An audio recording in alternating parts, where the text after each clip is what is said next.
शर्मा जी, मुंबई से। राधे। राधे राधे महाराज जी।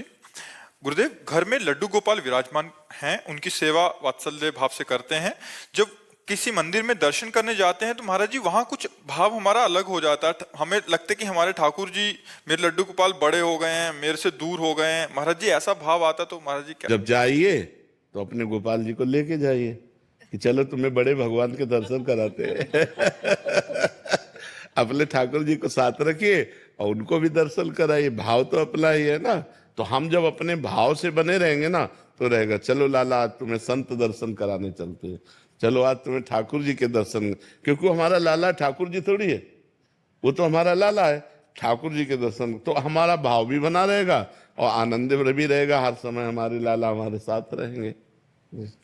गौरव चौहान जी। श्री हरिवंश। श्री हरिवंश महाराज जी। महाराज जी, आपके सत्संग और एकांतिक वार्तालाप को सुनते ही ऐसा क्यों लगता है कि प्रत्येक शब्द मेरे लिए ही कहा जा रहा है? वैसे हर सत्संगी को ऐसा ही अनुभव होना चाहिए, क्योंकि हर प्रश्न का उत्तर सबके लिए है, किसी एक के लिए नहीं। एक प्रश्न करता है लेकिन लाखों को उत्तर जाता है और लाखों का कल्याण हो सकता है। अगर लाखों स्वीकार करें तो लाखों मंगल में भगवान के मार्ग में चल सकते हैं। ऐसा हर सत्संगी को लगना चाहिए कि ये सत्संग मेरे लिए ही हो रहा है, मेरे सुधार के लिए हो रहा है, मेरे में जो अवगुण हैं उनको दूर करने की प्रेरणा हो रही है। ऐसा ही होना चाहिए। महाराज जी, भगवान के साथ साथ माता पिता भी पूजनीय हैं। इनको खोने से डर सा लगता है महाराज जी, जैसे भगवान के रूठने से। देखो, इसका नाम है मृत्यु लोक। यहाँ पूजनीय अपूजनीय, श्रेष्ठ नीच, उत्तम अधम जो भी है सब मरेंगे, क्योंकि इसका नाम है मृत्यु लोक। मृत्यु के लोक में हम हैं तो मृत्यु अपना काम करेगी। चाहे संत हो, चाहे असंत हो, चाहे बच्चा हो, चाहे जवान हो, चाहे बुद्धिमान हो, चाहे मूर्ख हो, चाहे पापी हो, चाहे पुण्यात्मा हो, मृत्यु लोक में है, मतलब मरेगा। अब समय निश्चित नहीं है। समय किसी का बाल्यावस्था में ही मृत्यु, किसी की जवानी में, किसी की वृद्धावस्था। तो हमें पहले से तैयार रहना चाहिए कि ये सब बिछुड़ेंगे। हमको जो वैराग्य हुआ बचपन में वो इसी बात से हुआ। हम अपनी माँ से बहुत प्यार करते थे। तो वैसे हर बच्चा माँ से प्यार करता है। तो जब स्कूल से आते लगता है ये मरेगी, जब ये मरेगी तब मैं कैसे जी पाऊंगा। तो ये शाश्वत संबंध नहीं है। तो कौन ऐसा है जो मेरा वास्तविक मित्र बन सकता है? तो बस हृदय से आता भगवान, भगवान से। तो फिर उन्हीं के लिए जीवन अर्पित की हुई। जो सच्चा मित्र है उसी को प्राप्त करना है, उसी से प्यार करना है, पूरे जीवन का प्यार उसी को देना है जो हमारा सच्चा मित्र है। तो जैसे हम माँ से प्यार करते हैं, पिता से प्यार करते हैं, तो ये विशुद्ध प्यार नहीं होता है, इसमें मोह होता है। और मृत्यु होने पर बड़ा दुख होता है, क्योंकि जिससे हमें प्रियता होती है, लगाव होता है, उसको सदैव पास रखने की इच्छा होती है। और मृत्यु पास रहने देगी नहीं, सदैव नहीं रहने देगी। ये बिछुड़ेगी ही, यहाँ बिछुड़ना ही है। इसीलिए फिर मन हट जाता है और लगता है कि ऐसी जगह लगाओ जहाँ बिछुड़ना ना हो। वो है श्री कृष्ण, वो है किशोरी जी। जहाँ मन लगा दो तो फिर बिछुड़ना नहीं होगा। वो हमारे मन ही में आके बैठ जाएंगे और सदा सदा के लिए बैठ जाएंगे। रेवती जी, पुणे से। राधे राधे महाराज। राधे राधे महाराज जी। महाराज जी, निर्गुण ब्रह्म से प्राप्त ब्रह्मानंद, सगुण ब्रह्म से प्राप्त भगवदानंद, महाराज जी अनुपम परमानंद से पृथक श्री कृष्ण रसामृत प्राण आनंद रस।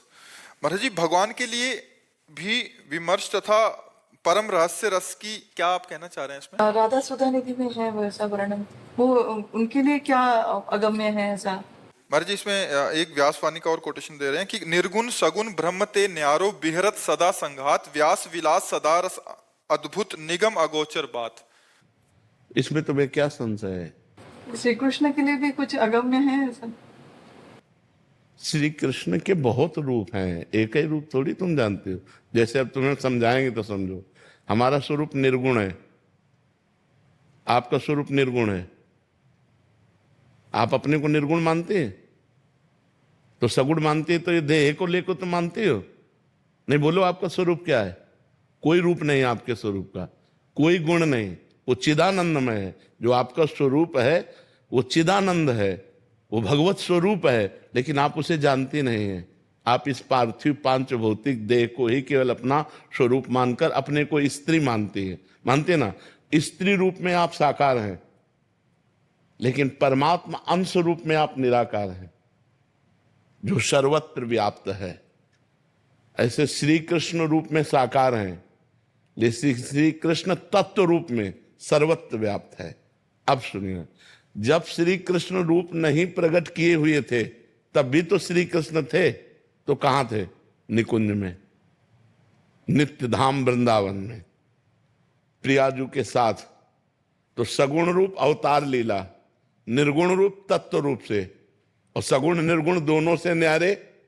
अवतार लेने के पहले, अवतार लेने के समय निकुंज में ताला लग गया था क्या? कि अब तो गए यहां से दिल्ली गए, हम तो दरवाजा बंद है तो थे ना। तो वही है, सगुण निर्गुण दोनों से न्यारे, निर्गुण सगुण ब्रह्म ते न्यारो, जो प्रियाजू की गलवहियां दिए हर समय विहरण करते रहते हैं। एक रूप में अवतार लेते हैं, लीला करते हैं, लेकिन जिस समय अवतार लीला चल रही होती है उस समय निकुंज लीला भी चल रही होती है। निकुंज लीला में ताला तो नहीं लग जाता, तो समझ रहे ना। अच्छा, अब जैसे सखाओं के साथ श्री कृष्ण यहां खेल रहे हैं और कह दिया जाए इनके लिए भी वो अगम्य है क्या? उसी समय वो श्री जी की महावर रचना कर रहे हैं, उसी समय श्री जी का चिबुक प्रलो रहे हैं, उसी समय श्री जी की रूप माधुरी का पान कर रहे हैं।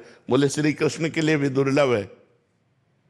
अब आप देखो कब कहां कहां, जब सखाओं के साथ खेल रहे हैं और वहां श्री जी के पास वो रसिक देख रहा है कि वो तो चिबुक, वे मृद चिबुक प्रलोय प्रबोधत, तू भामिन कर सो कर टारत। बोले वो श्री कृष्ण के लिए भी दुर्लभ है। कौन श्री कृष्ण? जो सखाओं के साथ खेल रहे हैं। तो है कौन? वही तो है, बस यह है रात से समझ या रात से रघुनाथ कर बेग ले जाने कोई, और जो जाने रघुपति कृपा तो सपने में मोह न होए। अभिलाष